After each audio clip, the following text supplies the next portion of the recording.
संसद एक परिचय, ठीक, यानी संसद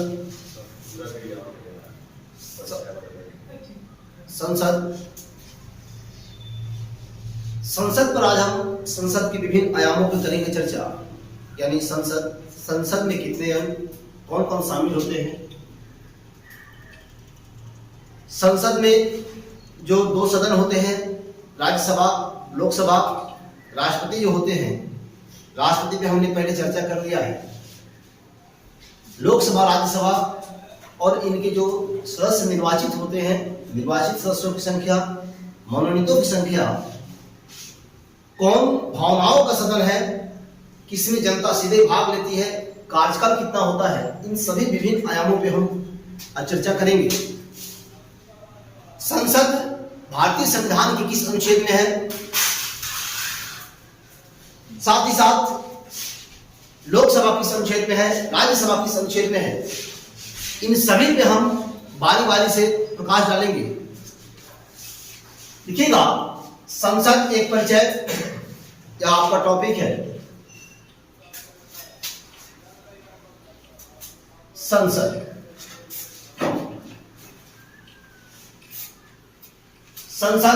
भारतीय संविधान के अनुच्छेद 79 में है। कहाँ है? अनुच्छेद 79 में है। संसद के जो अंग होते हैं, जैसे ही डायग्राम बनता है, डायग्राम बनते ही आपको यह ज्ञात होना चाहिए कि संसद के 3 अंग होते हैं। पहला जो होते हैं वह भारत के राष्ट्रपति होते हैं। राष्ट्रपति, लोकसभा, राज्यसभा 3 अंग हो गए। राष्ट्रपति की पद की व्यवस्था आप यह जानते हैं, राष्ट्रपति हम टॉपिक किए थे, वीडियो अपलोड है। राष्ट्रपति पद की व्यवस्था भारतीय संविधान के अनुच्छेद 52 में है। राष्ट्रपति तीनों सेनाओं के सुप्रीम कमांडर होते हैं, आप ये भी जानते हैं। राष्ट्रपति भारतीय कार्यपालिका के प्रधान होते हैं। सभी आयामों पर हमने चर्चा किया है। देखिएगा, राष्ट्रपति पद की व्यवस्था अनुच्छेद 52 में है। लोकसभा अनुच्छेद 51, राज्यसभा 81, सॉरी 51 निकल गया, 81, राज्यसभा अनुच्छेद 80। क्लियर? यहां तक तो बात बन गई कि संसद की बात आती है तो संसद भारतीय संविधान का अनुच्छेद 79 में है, राज्यसभा अनुच्छेद 80 में है, लोकसभा अनुच्छेद 81 में है। और संसद का जो हम अभिकल्पना करते हैं, संसद जैसे ही शब्द आता है हमारे मन में यह विचार आता है कि हो सकता है कि संसद में राष्ट्रपति को केवल मान लिया जाता है कि राष्ट्रपति संसद में मानकर हम संसद के इनको अभिन्न अंग मानते हैं, जबकि ऐसा नहीं है। राष्ट्रपति संसद के अभिन्न अंग है। बिना राष्ट्रपति के संसद की अभिकल्पना संभव नहीं है। अगर राष्ट्रपति नहीं हो तो हमारा संसद संभव नहीं है। क्लियर? अब देखिएगा कि राष्ट्रपति, लोकसभा और राज्यसभा, यहां तक तो बात हो गई। यहां देखते हैं हम कि लोकसभा जो है, लोकसभा इसे प्रथम सदन कहते हैं। क्या कहते हैं? प्रथम सदन कहते हैं, हाउस ऑफ पीपुल कहते हैं, हाउस ऑफ पीपुल कहते हैं। देखिएगा, लोकसभा प्रथम सदन, जबकि Rajya Sabha council of state, Rajya Sabha council of state द्वितीय सदन।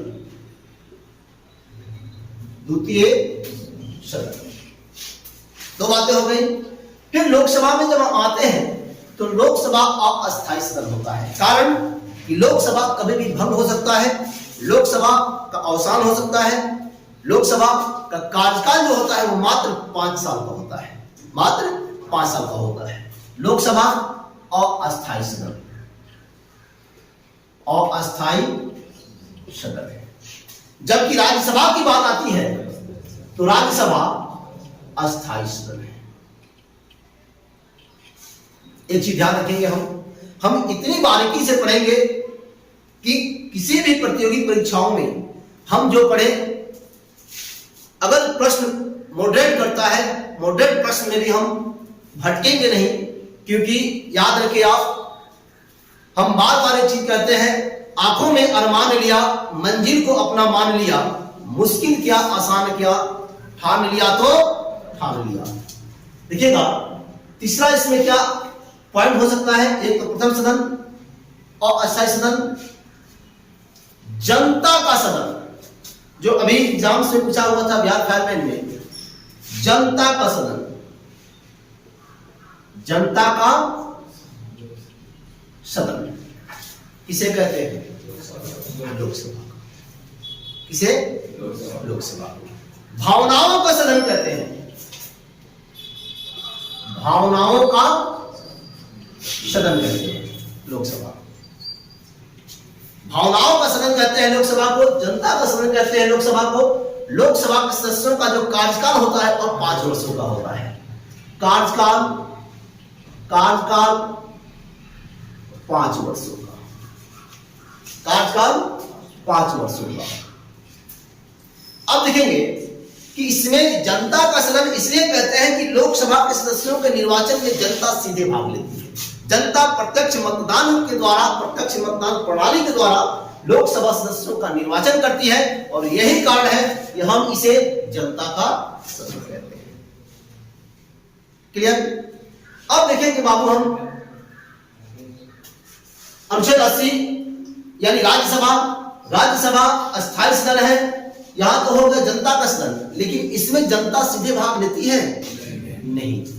ये जनता के प्रतिनिधि राज्यसभा सदस्यों का निर्वाचन करते हैं, यानी आप जानते हैं कि राज्यसभा सदस्यों का जो निर्वाचन होता है वह निर्वाचन विधायक करते हैं।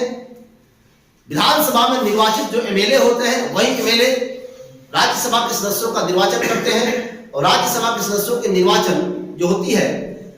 अब एक प्रश्न आता है कि विभिन्न राज्यों में राज्यसभा सीटों का आवंटन किया गया है, वह भारतीय संविधान की किस अनुसूची के तहत किया गया है? अनुसूची 4, विभिन्न राज्यों में राज्यसभा सीटों का जो आवंटन है वह अनुसूची 4 के तहत है। और इस अनुसूची में लिखा गया है कि आपके बिहार से है तो बिहार में यदि राज्यसभा की 16 सीटें हैं, उत्तर प्रदेश में भारत की सबसे अधिक सीटें हैं, वह सीटें 31 है, आपको राजस्थान में 10 है, विभिन्न राज्यों में अलग अलग सीटें आवंटित है। यह भारतीय संविधान के अनुच्छेद अनुसूची 4 में है। एक और चीज कि यह जनता के प्रतिनिधि द्वारा चुने जाते हैं, राज्यसभा सदस्य जनता के प्रतिनिधि द्वारा चुने जाते हैं, या कहें कि जनता उसमें अप्रत्यक्ष रूप से भाग लेती है।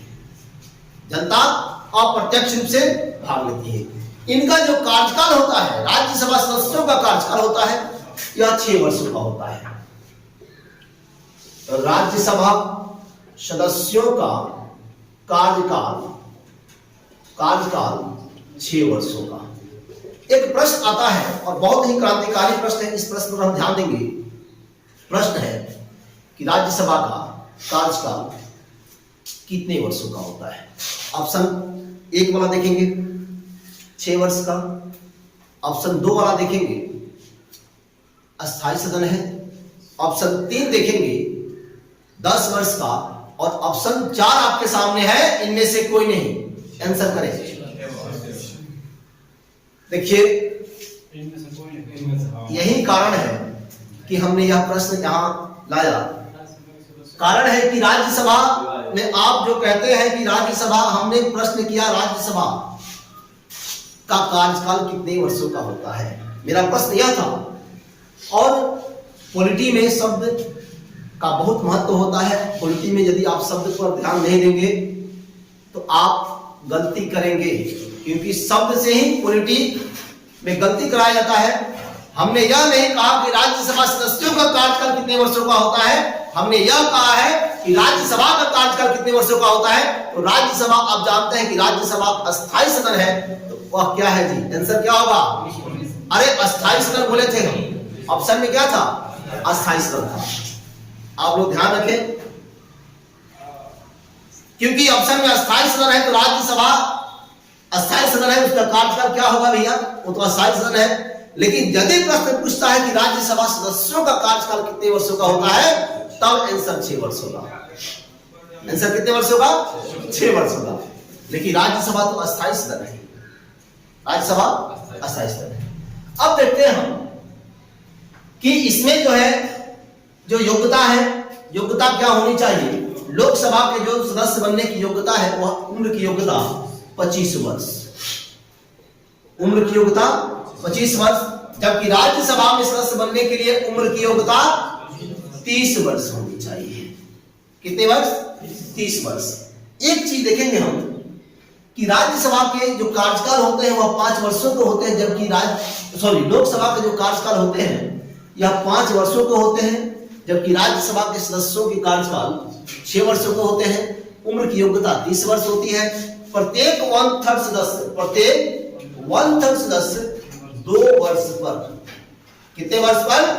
2 वर्ष पर अवकाश प्राप्त करते हैं, अवकाश प्राप्त करते हैं, अवकाश प्राप्त करते हैं।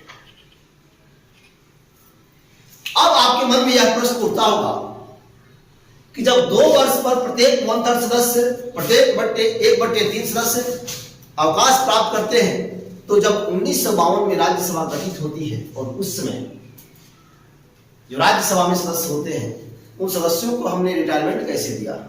एक ही बार तो आए होंगे सदस्य चुन के। 1952 में रिटायरमेंट की प्रक्रिया कैसे हुई, इन सभी आयामों में करेंगे चर्चा। इससे पहले देखेंगे हम कि राज्यसभा राज्यों की सभा कहलाती है, राज्यसभा राज्यों का प्रतिनिधित्व करती है। इन बातों को भी हम ध्यान रखें, इन बातों को भी हम ध्यान रखें, क्योंकि आप जानते हैं कि नई अखिल भारतीय सेवा गठित करने का जो अधिकार है वो राज्यसभा के पास है। और राज्यसभा भारतीय संविधान के अनुच्छेद 312 के तहत नई अखिल भारतीय सेवाओं का गठन करती है। और आपको यह भी पता है कि राज्यसभा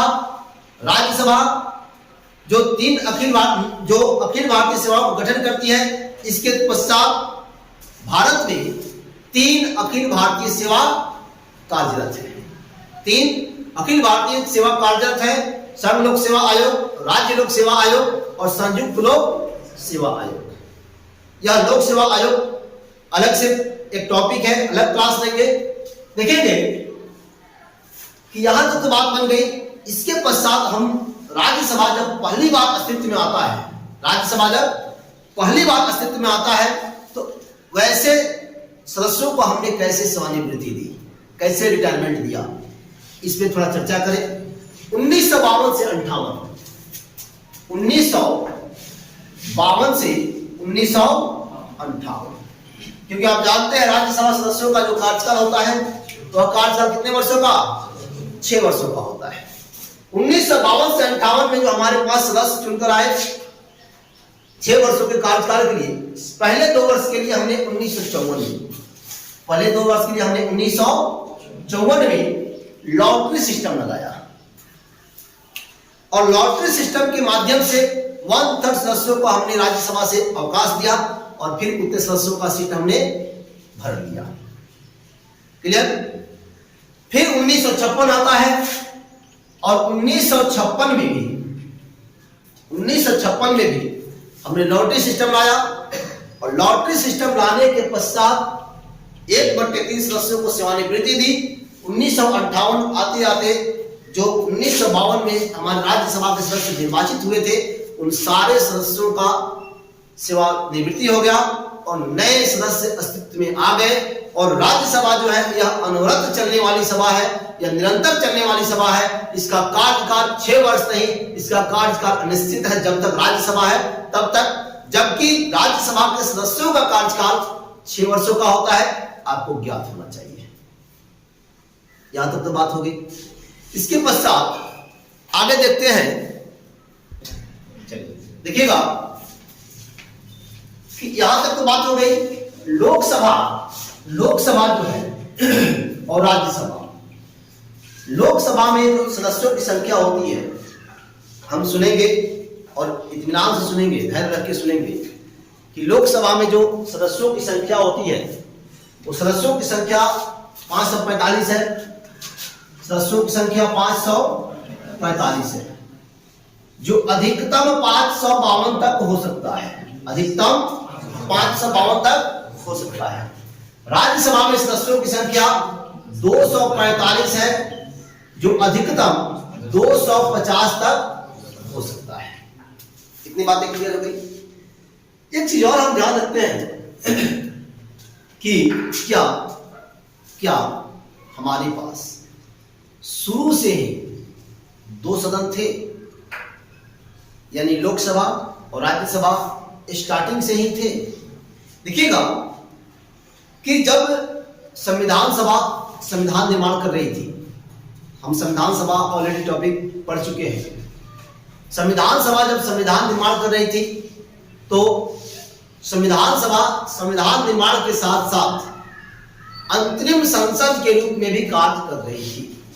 संविधान सभा संविधान निर्माण के साथ साथ अंतरिम संसद के रूप में कार्य कर रही थी, यानी अंतरिम संसद के रूप में संविधान सभा जिनकी अध्यक्षता में कार्य कर रही थी, उन व्यक्ति का नाम था जीबी मॉलंकर, गणेश वासुदेव मॉलंकर, जो भारत के प्रथम प्रोटेम स्पीकर कहिए और अस्थायी अध्यक्ष कहिए, या भारत के प्रथम अस्थायी अध्यक्ष कहिए, या भारत के लोकसभा के जनक कहिए। वह व्यक्ति उसकी अध्यक्षता करते थे, जबकि आप भली भांति ज्ञात है कि संविधान सभा के जो अध्यक्ष थे वह अध्यक्ष डॉक्टर राजेंद्र प्रसाद थे। अब देखिएगा कि अंतरिम जो संसद थी, अंतरिम संसद 17 नवंबर 1947 से 13 मई 1952 तक कार्य करती है। अंतरिम संसद 17 नवंबर 1947 से 13 मई 1952 तक अंतरिम संसद कार्य करती है। अब देखेंगे बाबू कि जो 13 मई 1952 तक कार्य करती है, तो इस संसद का मुख्य कितने कार्य थे, इन्होंने कौन कौन से मुख्य कार्य किए। आपको ज्ञात होगा कि 24 जनवरी 1950 को जब संविधान सभा की अंतिम बैठक होती है, संविधान सभा की अंतिम बैठक होती है, उसके साथ साथ यह भारत के प्रथम राष्ट्रपति डॉक्टर राजेंद्र प्रसाद का चयन करती है, चुनाव करती है। ये सारा का सारा कार्य संसद करती है। वह अंतरिम संसद ही आपको भारतीय संविधान का प्रथम संशोधन करती है 1951 में, और भारतीय संविधान में जोड़ती है 9वीं अनुसूची। इस अनुसूची का स्वरूप अत्यंत कठोर होता है, ये भी बात आपको पता है। जो अंतरिम संसद जो कार्य कर रही थी, वह कार्य वर्तमान के संसद के किए गए कार्यों के समतुल्य है। और हमारे पास जो सदन आया 13 मई 1952 को, लोकसभा और राज्यसभा अस्तित्व में आता है, लोकसभा और राज्यसभा अस्तित्व में आता है। तब से हम संसद में लोकसभा, राज्यसभा, और हमारे पास जो एक अभिन्न अंग संसद के माने जाते हैं, अभिन्न अंग है, वह है हमारे महामहिम, यानी राष्ट्रपति हैं, जो देश के प्रथम नागरिक हैं। अब एक चीज और है कि संसद सदस्य की योग्यता। देखिए बाबू, भारतीय संविधान के अनुच्छेद 84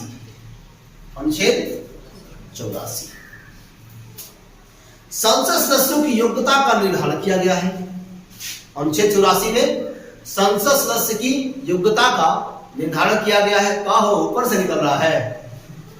संसद सदस्य की योग्यता का निर्धारण किया गया है, यानी सबसे पहले कि वह भारत का नागरिक हो।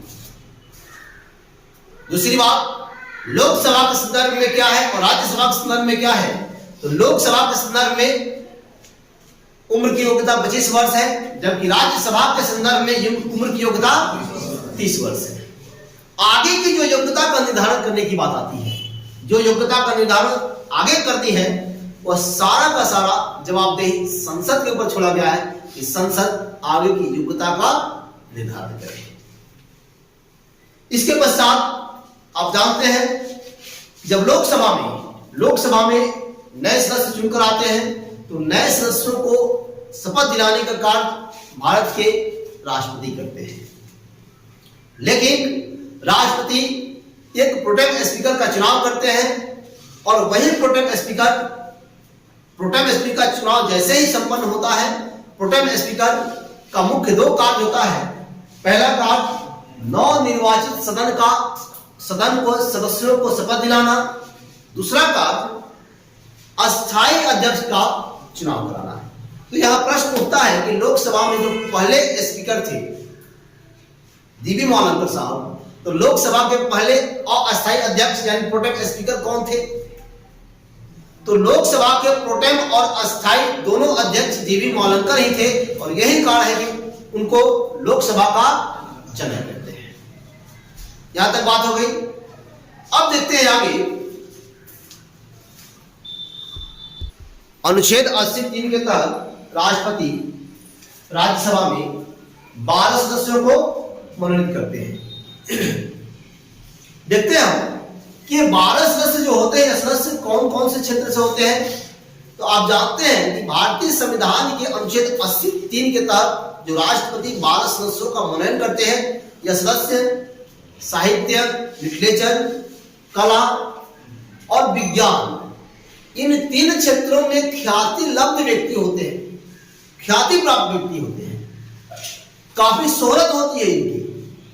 और ऐसे तमाम लोगों के लिए जिनका नाम का लिस्ट केंद्रीय मंत्रिमंडल राष्ट्रपति को भेजती है, राष्ट्रपति वैसे 12 सदस्यों को राज्यसभा के लिए मनोनीत करते हैं। ये तो बातें हो गई। एक चीज आता है कि यहां लोकसभा का जो चुनाव होता है यह प्रत्यक्ष मतदान द्वारा होता है, जनता इसमें सीधे भाग लेती है। राज्यसभा का जो निर्वाचन होता है, राज्यसभा के जो सदस्य निर्वाचित किए जाते हैं, ये सदस्यों का निर्वाचन कैसे होता है, किस पद्धति के आधार पर होता है, तो जानेंगे हम कि राज्यसभा के सदस्यों का जो निर्वाचन होता है वो निर्वाचन एकल संक्रमणीय मत पद्धति के आधार पर, एकल संक्रमणीय मत पद्धति के आधार पर होता है। ना गुप्त होता है और ना खुला लिखा हुआ है, ना गुप्त लिखा है ना खुला लिखा है। अब देखेंगे हम कि एक ऐसी बात है कि जैसे धन बल के आधार पर राज्यसभा में पहले कुछ लोग पहुंच जाते थे, पैसा दे करके विधायकों को खरीद फरोख्त करते थे और खरीद फरोख्त करके उनका मत प्राप्त करते थे और राज्यसभा के लिए वह व्यक्ति निर्वाचित हो जाते थे। तो अब क्या हो गई, एक परिपाटी से चल रही, वह परिपाटी कि जब मतदान होगा तो मतदान करने के पश्चात विधायक जो उस मतदान प्रणाली में हिस्सा होते हैं, विधायक अपना मत पत्र प्रदर्शित करेंगे, दिखाएंगे कि वह जिस दल से ताल्लुक रखते हैं उस दल के नेता को वह मत दिए हैं या नहीं दिए हैं। और इसी कड़ी में आप जानते हैं कि गुजरात विधानसभा में चुनाव होता है और गुजरात विधानसभा में अहमद पटेल चुनाव जो जीतते हैं, वह चुनाव जीतने के पीछे कारण था कि गुजरात विधानसभा में जो उनकी दल की जो नेता था, जो विधायक था, वह विधायक भारतीय जनता पार्टी को अपना वोट कास्ट कर दिया था, यानी क्रॉस वोटिंग किया था, जिसके कारण जब मत प्रदर्शित किया गया पता चला तो हाई वोल्टेज ड्रामा होती है। चुनाव आयोग कांग्रेसी लोग पहुंचते हैं और चुनाव आयोग उस विधायक के मत पत्र को रद्द करता है और तब अहमद पटेल राज्यसभा के लिए निर्वाचित होते हैं। यानी राज्यसभा के लिए जो चुनाव होता है वह चुनाव खुला मत पद्धति के आधार पर होता है। ये बातें स्पष्ट हो गई कि राज्यसभा सदस्यों का जो निर्वाचन होगा तो खुला मत पद्धति के आधार पर होता है। यह अब देखिएगा कि यहां तो बात हो गई उम्र की योग्यता है, यहां 30 वर्ष है और लोकसभा में 25 वर्ष है। जबकि लोकसभा के सदस्यों का जो निर्वाचन होता है आप जानते हैं, आपको भली भांति यह ज्ञात है कि यहाँ जनता सीधे भाग लेती है और यही कारण है कि इसे हम भावनाओं का सदन कहते हैं। जनता अपनी भावनाओं को प्रत्येक 5 साल में दिखाती है नेताजी को और नेताजी शायद उस भावना को समझते हैं और नेताजी को धीरे से जनता आउट कर देती है, या यदि अच्छे कार्य किए होते हैं तो जनता फिर से अपनी भावना उन पर प्रकट करती है, अपना आशीर्वाद देती है। तो इस तरह से आपका रहा संसद का शपथ। अब यहां एक चीज देखते हैं हम कि संसद भारतीय संविधान के किस अनुच्छेद में 79 में, जबकि संसद के कितने अंग 3, राष्ट्रपति, लोकसभा और राज्यसभा। राष्ट्रपति पद की व्यवस्था भारतीय संविधान के अनुच्छेद 52 में और लोकसभा का अनुच्छेद 81, राज्यसभा अनुच्छेद 80। जो लोकसभा है वह प्रथम सदन है, जबकि राज्यसभा द्वितीय सदन है। लोकसभा अस्थायी सदन है। अस्थायी सदन इसलिए कि लोकसभा भंग की जा सकती है, लोकसभा भंग की जा सकती है। राज्यसभा अस्थायी सदन है। अस्थायी सदन इसलिए कि उसका विघटन नहीं होता है, वह भंग नहीं की जाती है। जबकि लोकसभा जनता का सदन है, यानी इसमें जनता लोकसभा के मतदान में प्रत्यक्ष रूप से मतदान करती है। जनता सीधे बैठती है, जनता के प्रतिनिधि लोकसभा में सीधे बैठते हैं। जबकि राज्यसभा का सदस्य का कार्यकाल 6 वर्षों का होता है और इसकी उम्र की योग्यता 30 वर्ष होती है। 1/3 सदस्य 1/3 सदस्य राज्यसभा से प्रत्येक 2 वर्ष पर सेवानिवृत्त लेते हैं। जबकि लोकसभा के सदस्यों का कार्यकाल 5 वर्षों का, उम्र की योग्यता 25 वर्ष है। आगे लिखेंगे हम, देखिएगा, संसद सदस्य अपने ही सदस्यों में से एक अध्यक्ष और उपाध्यक्ष का चुनाव करती है। एक अध्यक्ष और उपाध्यक्ष का चुनाव करती है। लोकसभा अपने ही सदस्यों में से एक अध्यक्ष और उपाध्यक्ष का चुनाव करती है। साथ ही साथ राज्यसभा की जब बात आती है तो राज्यसभा में जो उसके सभापति होते हैं वह सभापति उस सदन के सदस्य नहीं होते हैं, आप जानते हैं। भारतीय संविधान के अनुच्छेद 93 के तहत अध्यक्ष और उपाध्यक्ष का चुनाव सदन करती है, अपने ही सदस्यों से करती है। जबकि राज्यसभा के संदर्भ में ऐसी बातें नहीं है। राज्यसभा में क्या होता है कि राज्यसभा के जो सभापति होते हैं वह भारत के उपराष्ट्रपति होते हैं, जो उस सदन का सदस्य नहीं होते हुए भी उस सदन की अध्यक्षता करते हैं, सदन की बैठकें कराते हैं। यदि सदन में किसी बिल विधेयक पर मतदान करने की बात आती है तो क्या होता है, यहां देखेंगे हम कि राज्यसभा में किसी बिल पर निर्णायक मत देने का जब बात आती है तो राष्ट्रपति निर्णायक मत भी देते हैं। राष्ट्रपति निर्णायक मत भी देते हैं। जबकि यदि वही बात आती है आपको महान्यायवादी के संदर्भ में, तो महान्यायवादी सदन की दोनों बैठकों में उपस्थित होते हैं। कारण सरकार के वो सरकारी वकील होते हैं, कानूनी सलाहकार होते हैं। लेकिन मतदान की बारी आती है वो धीरे से उठकर और गेट से बाहर निकल जाते हैं या मतदान नहीं करते हैं। उनको मतदान करने का अधिकार नहीं होता है। लेकिन उपराष्ट्रपति के संदर्भ में उपराष्ट्रपति राज्यसभा का राज्यसभा के सदस्य नहीं होते हुए भी उस सदन के सभापतित्व करते हैं और निर्णायक मत भी देते हैं। जबकि आप जानते हैं कि लोकसभा के संदर्भ में यह जो अध्यक्ष और उपाध्यक्ष होते हैं इन दोनों को अपना निर्णायक मत देने का अधिकार होता है, क्योंकि वह सदन के सदस्य होते हैं। क्लियर? तो आप इसी तरह से अपना आशीर्वाद और प्यार बनाए रखिए। इसी के साथ श्रेया जीएस विजन आपका फिर अभिनंदन करता है। जय हिंद, जय भारत, भारत माता की जय। देखिएगा।